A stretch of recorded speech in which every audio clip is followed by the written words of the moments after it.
President Pitzer, Mr. Vice President, Governor, Congressman Thomas, Senator Wiley and Congressman Miller, Mr. Webb, Mr. Bell, scientists, distinguished guests, and ladies and gentlemen. I appreciate your President having made me an honorary visiting professor, and I will assure you that my first lecture will be very brief.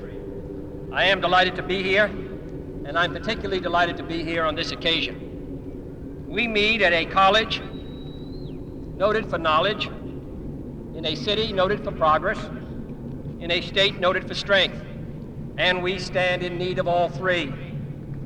For we meet in an hour of change and challenge, in a decade of hope and fear, in an age of both knowledge and ignorance.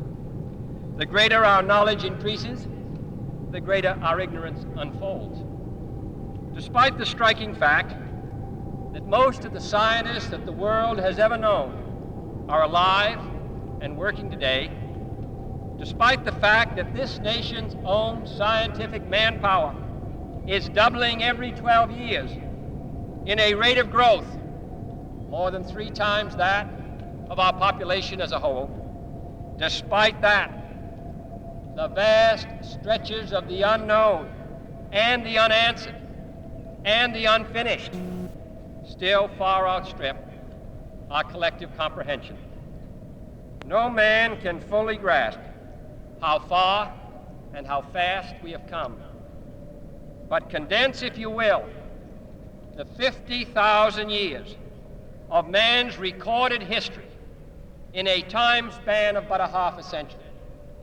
Stated in these terms, we know very little about the first 40 years, except at the end of them, advanced man had learned to use the skins of animals to cover them. Then about 10 years ago, under this standard, man emerged from his caves to construct other kinds of shelter. Only 5 years ago, man learned to write and use a cart with wheels. Christianity began less than 2 years ago. The printing press came this year. And then less than 2 months ago, during this whole 50-year span of human history, the steam engine provided a new source of power. Newton explored the meaning of gravity. Last month, electric lights and telephones and automobiles and airplanes became available. Only last week did we develop penicillin and television and nuclear power. And now, if America's new spacecraft succeeds in reaching Venus, we will have literally reached the stars before midnight tonight. This is a breathtaking pace, and such a pace cannot help but create new ills as it dispels old. New ignorance, new problems, new dangers. Surely the opening vistas of space promise high costs and hardships, as well as high reward. So it is not surprising that some would have us stay where we are a little longer, to rest, to wait. But this city of Houston, this state of Texas, this country of the United States was not built by those who waited and rested and wished to look behind them.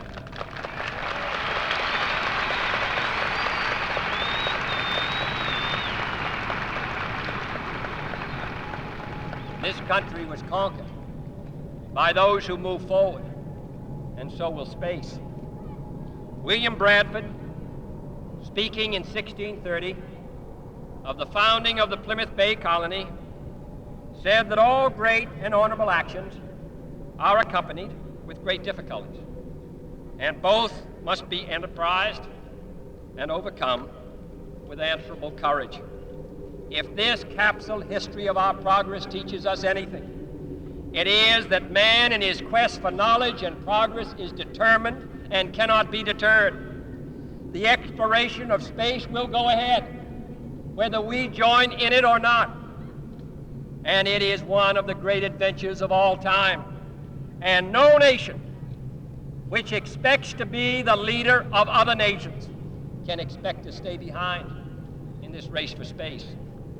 Those who came before us made certain that this country rode the first waves of the Industrial Revolution, the first waves of modern invention, and the first wave of nuclear power. And this generation does not intend to founder in the backwash of the coming age of space. We mean to be a part of it. We mean to lead it.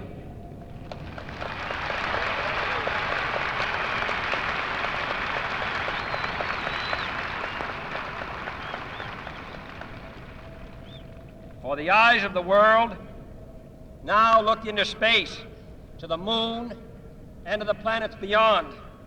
And we have vowed that we shall not see it governed by a hostile flag of conquest, but by a banner of freedom and peace. We have vowed that we shall not see space filled with weapons of mass destruction, but with instruments of knowledge and understanding. Yet the vows of this nation can only be fulfilled if we in this nation are first, and therefore we intend to be first.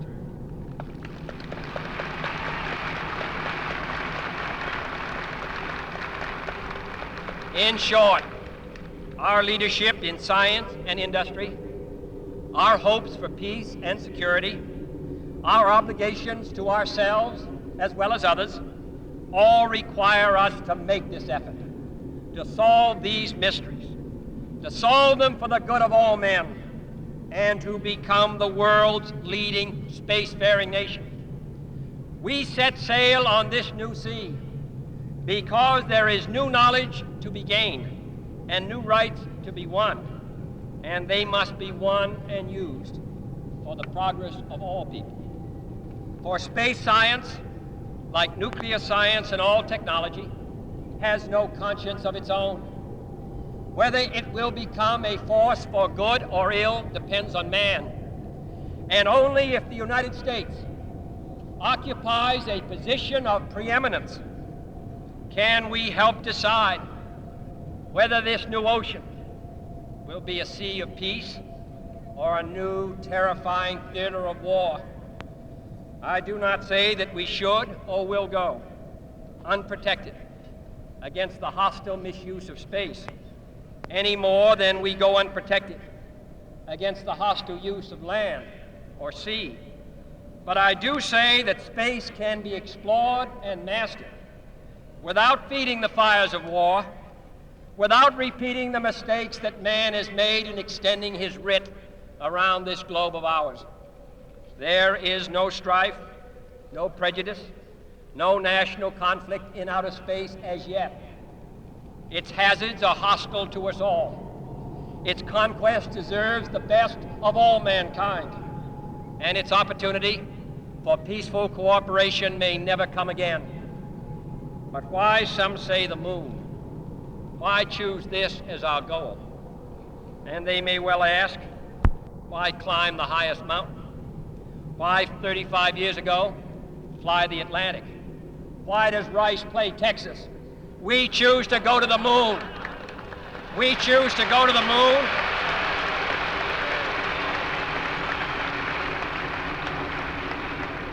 We choose to go to the moon in this decade and do the other things, not because they are easy, but because they are hard.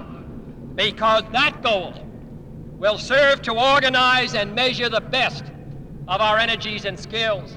Because that challenge is one that we're willing to accept, one we are unwilling to postpone, and one we intend to win, and the others too.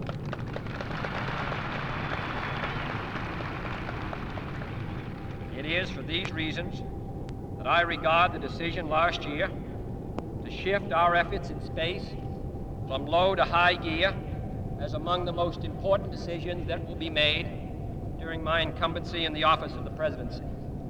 In the last 24 hours, we have seen facilities now being created for the greatest and most complex exploration in man's history. We have felt the ground shake and the air shattered by the testing of a Saturn C-1 booster rocket, many times as powerful as the Atlas which launched John Glenn, generating power equivalents to 10,000 automobiles with their accelerator on the floor. We have seen the site where 5 F-1 rocket engines, each one as powerful as all 8 engines of the Saturn combined, will be clustered together to make the advanced Saturn missile, assembled in a new building to be built at Cape Canaveral, as tall as a 48-story structure, as wide as a city block, and as long as 2 lengths of this field. Within these last 19 months, at least 45 satellites have circled the Earth. Some 40 of them were made in the United States of America, and they were far more sophisticated and supplied far more knowledge to the people of the world than those of the Soviet Union. The Mariner spacecraft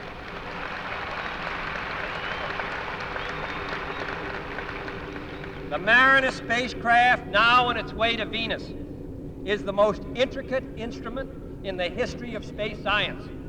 The accuracy of that shot is comparable to firing a missile from Cape Canaveral and dropping it in this stadium between the 40-yard lines. Transit satellites are helping our ships at sea to steer a safer course. Tireless satellites have given us unprecedented warnings of hurricanes and storms, and will do the same for forest fires and icebergs. We have had our failures, but so have others, even if they do not admit them, and they may be less public. To be sure,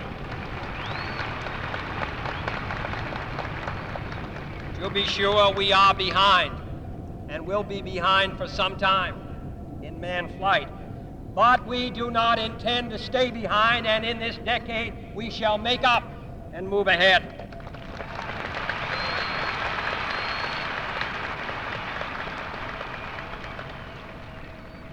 The growth of our science and education will be enriched by new knowledge of our universe and environment, by new techniques of learning and mapping and observation, by new tools and computers for industry, medicine, and the home as well as the school. Technical institutions such as Rice will reap the harvest of these gains. And finally, the space effort itself, while still in its infancy, has already created a great number of new companies and tens and thousands of new jobs. Space and related industries are generating new demands in investment and skilled personnel, and this city and this state and this region will share greatly in this growth. What was once the furthest outpost on the old frontier of the West will be the furthest outpost on the new frontier of science and space. Houston,